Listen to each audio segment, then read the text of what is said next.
Chapter 12 Playing with Fire, Part 1. Edith set the plate down on the table and sighed to herself. It was the sixth day in a row that she'd put an extra plate out for Luce. She was so used to the kid having breakfast with her that Edith couldn't seem to wrap her head around the fact that Luce wasn't here anymore as she set the table. It was the fourth day in a row that, instead of putting the extra plate back, Ida went back to the cupboard to get an additional one. Once her sleepy mind recalled that she had 2 extra mouths to feed as of this weekend. Right, that's why I put the additional plate on the table. No other reason. Ida glanced over into the living room and found the situation exactly as she expected it to be. Emra was still sleeping on the couch, or at the very least pretending to be, while her brother was already up and from the noise levels, having a lively chat with Hootie outside, much to King's dismay. He's so much more annoying when he has someone to talk to, King complained, curled up in his usual sunny spot next to the window. What kind of ear protection is this girl using that lets her sleep through this? And why won't she share it? Ida chuckled. Despite everything, she'd heard a pretty minimal level of King's complaints this week, especially considering the twins were currently occupying what he considered his couches. That last part was likely because the little twerp had spent this past week sleeping in Luce's room. You don't miss Luce in the slightest, huh? Edith's lips curled into a small smile. I mean, you could always quit your complaints and help with breakfast. Nah, he yawned. I'm asleep. Sorry. Edith rolled her eyes. Of course you are. She rubbed her eyes and turned back to the stove to stir the large scrambled egg she was making. Luce had liked eggs for breakfast. It seemed like there was nothing Edith could do anymore without being reminded of her daughter in some way. It sucked, but in a way, it was also somewhat nice that the kid was still somehow everywhere, even when she wasn't really there anymore. Emra also liked eggs for breakfast. Or at least that was what Edric had said. Ida played the guessing game with her way more than she had to with Edric, though both of them were far harder for her to read than Luce had ever been. Sometimes it had almost scared Ida how easy it had been for Luce to open up to her, ever the excitable ball of light with more curiosity than common sense. The twins weren't much like Luce. Of course, there were times when Ida looked at one of them and felt herself reminded of Luce in some way. But she figured that said more about how much Ida missed her kid than it did about Edric or Emra. It had been this way with Lily and her parents too, back when she dropped out of school and left home so many years ago. When you miss someone, you start seeing a little bit of them in everything. That's just how it is. The twins couldn't replace Luce. Nobody could. That wasn't why Ida let them stay. Although their presence was a welcome distraction and made sure the house wasn't so quiet that Ida would be left alone with her thoughts. They were allowed to stay because they needed someone, and Ida did her very best to be that someone, despite it not being a job that she considered herself cut out for. This was the person Luce had taught her to be, even if they never saw each other again. Well, in person, because Ida was planning to bug Luce via crystal ball for the rest of her life in that case. More than anything, she wanted to be the kind of witch Luce had always seen in her, the one that was so much better than Ida had thought herself capable of being for the longest time. She found comfort in the fact that this part of Luce, the part that made such a lasting impression on her that it had changed Ida to her very core, would be with her forever, no matter how long she and her daughter remained separated. The last few days with the twins had been hard for a number of reasons. Monday had gotten off to a less than stellar start. Ida had spent a bit of time making sure the twins were both sound asleep, After Edric had finally nodded off before returning to the nest the night before, sleeping for only a couple of hours before rudely being woken up yet again by someone shaking her. Interrupting her sleep was a great way for anyone to earn Ida's ire. But the poor kid had looked so freaked out. She hadn't even managed to get mad at him. Something's really, really wrong with M. Edric's haunted expression took Ida from half asleep to wide awake in seconds. Whoa, slow down, kiddo, Ida said as she pushed herself up to a sitting position, looking over the edge of her nest at the kid. What happened? I, I don't know. His voice was shaking. Can you just come downstairs? I'll be right there. She was halfway out of the nest when she remembered that maybe some soothing words would be a good idea. Deep breaths, okay? Whatever it is, you won't have to deal with it alone. Edric was hugging her as soon as Ida had 2 feet on the ground. As Ida hugged him back, knowing the way he faintly trembled, she silently vowed that she would end those slugs that called themselves parents if they were ever unlucky enough to cross her path. I'm scared, he whispered after a few shaky breaths. I know, kid, Ida replied. It's okay to be scared. To quote one of Luce's corny books, if you have no fears to overcome, you can never truly be brave. Cheesy line, terrible writing, but I'll admit the author does have a point sometimes. After a moment of silence, Edric snickered just the tiniest bit, his lips turning into a small smile despite the circumstances. Did you just quote a kid's book at me to cheer me up? Ida scowled. Look, I never said I was good at this. Somehow, that just made his smile grow. Thank you. It wasn't something that would have been obvious to anyone that met her, but he'd found that behind her sarcastic attitude, Ida cared so much. That was all he'd ever wished for in a parent. I can't do magic. I can barely move. The poor kid was terrified. Nothing remaining of the casual, snarky attitude Ida knew from the few visits the Blight twins had paid to the owl house prior to this incident. Emma's skin, already pale under normal circumstances, had lost its remaining color and was almost white. Ida shuddered. This all seemed so terribly familiar. You don't need to thank me for that, kid. Ida waved her hand dismissively. Now, let's go check on your sister. Edric immediately rushed to Emma's side when he got back downstairs. Will someone tell me what happened now? Ida asked. Edric looked at his sister, who gave a slight nod before answering. Broken glasses on the wooden floor. Her older sister sprawled out unconscious in front of her bed. Fresh panic surfacing when Lily's shallow, pained breaths filled Ida's head again. Ida gulped, took a deep breath, and pushed the memory to the back of her mind. Now was not the time. The good news was that Ida immediately knew what was up. When I woke up, she was on the floor and couldn't get back up. I moved her back onto the couch, but other than that, I didn't know what to do. The poor kid was clearly beating himself up, despite having done exactly the right thing by helping her up before going to get Ida. Everything hurts, Emerald whispered, her voice cracking as if she barely managed to keep herself from crying. She looked ashamed of how vulnerable she was. Kid, how badly did you run yourself into the ground yesterday? This is almost impressive. Ida had trouble maintaining her usual casual air, but she figured the kids were too preoccupied to notice the tremble in her voice. Best she could do right now was to not make a big deal out of this to not get Emra to freak out even more.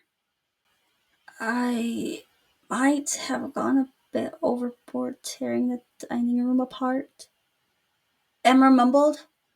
Had she been any less freaked out, she might have managed a satisfied smile at how good that had felt.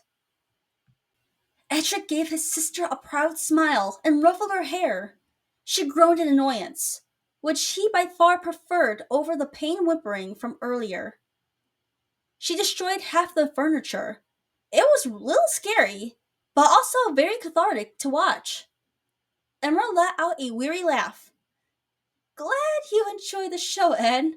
Since my magical abilities are still gone, though, I think it might have been my last performance. That thought scared her more than she'd like to admit. You're going to be fine. Ida gave the teen a sympathetic look. First burnout, huh? Emma grimaced. Burnout? Yeah, I used to have these about once a week back when I was younger. After the curse had started messing with her magic, to be precise. Still an uncomfortable topic to think about, but preferable to the memory of the Emperor's coven continuously pushing her sister over the edge. It happens when you hit your limit. You know how our biosacks can only produce so much magic at once? Well, our bodies are used to having a certain amount of it in our veins at all times. There's a limit you can't go over under regular circumstances. Sometimes in emergency situations, we, knowingly or not, go over the limit for self defense or because we're pushing ourselves too hard. For the moment, it means you suddenly feel like you have a huge influx of extra magic you can use. Until it's all used up and BAM! You just collapse because your body isn't used to functioning without it properly. That's what we call a magic burnout. Ada shuddered as she realized she sounded horribly similar to a teacher giving a lecture. But Emma seemed to be relaxing a bit, so maybe she wasn't doing everything wrong. Your biosec just needs some time to get the magic in your blood back to its regular levels. I know it doesn't feel great right now, but it's going to be okay. Emerald looked up at her suspiciously. She was obviously still a bit scared, which wasn't surprising considering the circumstances. I'm really going to be alright? Ida nodded and gave the girl a sympathetic smile.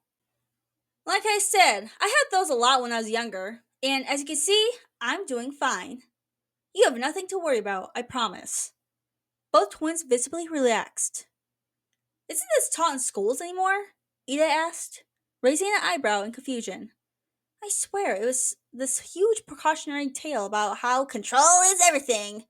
And always listen to your teachers and don't go off the rails, or you will end up with a magical burnout one day. Back when I was your age, Ida said in a terrible imitation of Principal Bump. Emma grimaced, but then managed a small smile as she shrugged. I mean, to be fair, we cut classes a lot. Ida chuckled. I knew I liked you kids for a reason. How long is this going to last? Is there anything we could do to help her? Edric asked, glancing from his sister to Ida and then back at Emra. Not too long, a day or two depending on how much magic she used, and... Ida thought for a moment. Nutritious meals usually help, meaning I should probably cook something. Can I help? Edric offered immediately. I mean, I'm not very good at it, but... He looked at her sheepishly.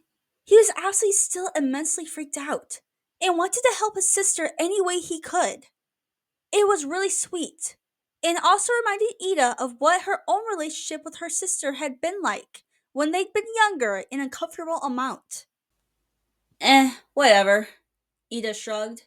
It's not exactly my strong suit either, but I kept myself king and loose alive so far, so it should probably be fine. Emma grimaced. Glad to know I'm in good hands. Edric grinned at his sister teasingly, a huge wave of relief washing over him. Any wishes when it comes to what kind of food you want us to screw up for you, Em? He joked, getting nothing but an eye roll in return. Yeah, very funny. He ruffled her hair again, resulting in an annoyed, but also very tired and therefore not very convincing protest. Take it easy today, yeah? We got this. The rest of the week was a mixed bag. Gus and Willow had come over to work on the portal after school every day. The rough wooden door was coming together nicely. The wood from the singing forest far more compliant and less whiny under Willow's hands than it had been when Ida made her first portal. The others had been filled in on what happened on Monday. Not very in depth, little more than telling our parents went terribly and we kinda live here now, which resulted in a very angry Willow struggling to keep her vines under control before calming down and heading out for some pain relieving roots. After that, the twins had been under strict instruction to take it easy for the day and not to worry about helping with the portal. Tuesday had been pretty terrible. Despite everything else they were currently keeping from Amity, the twins had decided that she at least deserved to know what had happened with their parents the previous evening. The issue of how exactly they would break the news to Amity, though, had weighed on them so heavily that neither twin seemed to get a good night's rest in the night between Monday and Tuesday.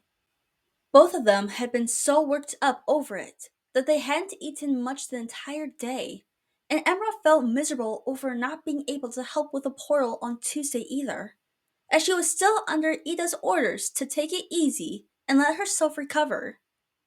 Emma hadn't spoken a single word after the call that evening.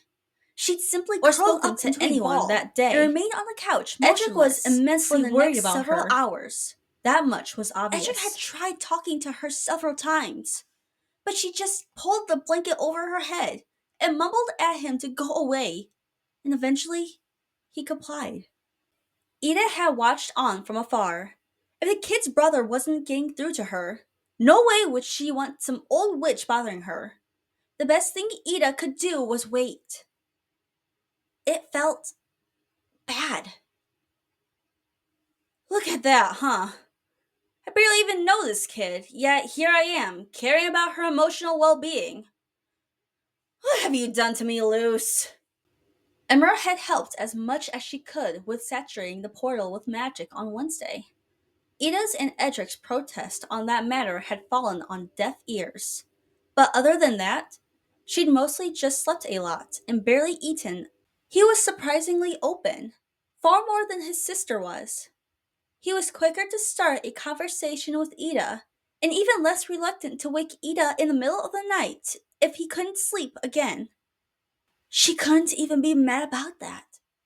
He needed another hug or two, and they'd had tons of casual chats about pranks they pulled, or the latest silly orb shows that neither of them was able to take seriously. But he'd also talked a bit more about his parents, and a bit about Amity, and he'd even asked Ida for advice on how to help Emra. Not that Ida was in any way an expert on handling issues with siblings. That was another difficulty the last few days had brought, and one she felt even less ready to confront. When Ida looked at the twins, saw how much they cared about each other while hiding it behind a veneer of pranks and good-natured teasing, it was hard to not see Lily and herself in them. She'd even dreamed of her sister a couple of times this week, of burnt food and potion mishaps, and weekends spent reading when the boiling rain danced on their parents' carefully constructed protection spell, keeping them cooped up inside. Speaking of burnt foods, however, Lily had always been cheered up by having her favorite breakfast food when she was down. And even though this was far more serious than some sixth grade breakup or a bad yearbook photo, it had to be at least worth a shot, right? So Ida had asked Edric what his sister liked, and today she was making eggs for breakfast. Because that was who Ida was now. Up at 9 on a Thursday to make breakfast for two runaway teens occupying her couches. Maybe they should go looking for some proper beds soon. On Thursday, Luce awoke to a minor headache and no memory of falling asleep. After a couple of disoriented blinks, she concluded that 1. She was in bed, and 2. Apparently she had been laying face down? That was odd. Luce never slept on her stomach. A quick glance towards the comfortably warm far side of the bed confirmed what she had been hoping, that the source of that cozy warmth was Amity was cuddled up against her side again, one arm wrapped around Luce's lower back, and one of her legs sprawled out across Luce's. After almost a week of sharing a bed, Luce knew Amity always accidentally took up a lot of mattress space while she was asleep. That, and she's a total blanket hogger. It was, all things considered, pretty adorable. There was no feeling quite as amazing as having Amity this close to her. Luce was relieved to see Amity with her. Some part of her had worried that in sending Amity away after the emotionally draining conversation with her mom, she had hurt her friend's feelings, maybe to the point of not wanting to share the bed anymore. Luce had been planning to talk to Amity about that after her chat with Ida. But wait, why didn't I? She clicked on her phone to check the time, rubbed her blurry eyes in disbelief, then looked again. The time was still the same. It was 4:17 in the morning. What the? Headache or not, she shouldn't have been as awake as she was, this early. Then she realized she was still in yesterday's clothes, and it finally dawned on her. I fell asleep during my call with Ida, didn't I? That explained why she was so hungry at 4 in the morning at least. She slept through both lunch and dinner. Which also meant she hadn't even started her homework yet. The homework that was due today. Uh-oh. But if she got up now, she'd risk waking Amity. During the one night, she seemed to actually not be having a nightmare. Luce couldn't bring herself to do it. She gave herself another 20 minutes to fall back to sleep, but to no avail. The colors were nice, but Luce was too antsy and hungry to sleep. At 4:40, she carefully slipped out from under Amity's arms, luckily successful in her attempt to not wake her friend. A quick shower later, Luce was dressed in a fresh change of clothes, fully awake, and ready to try and tackle at least some of her homework before school.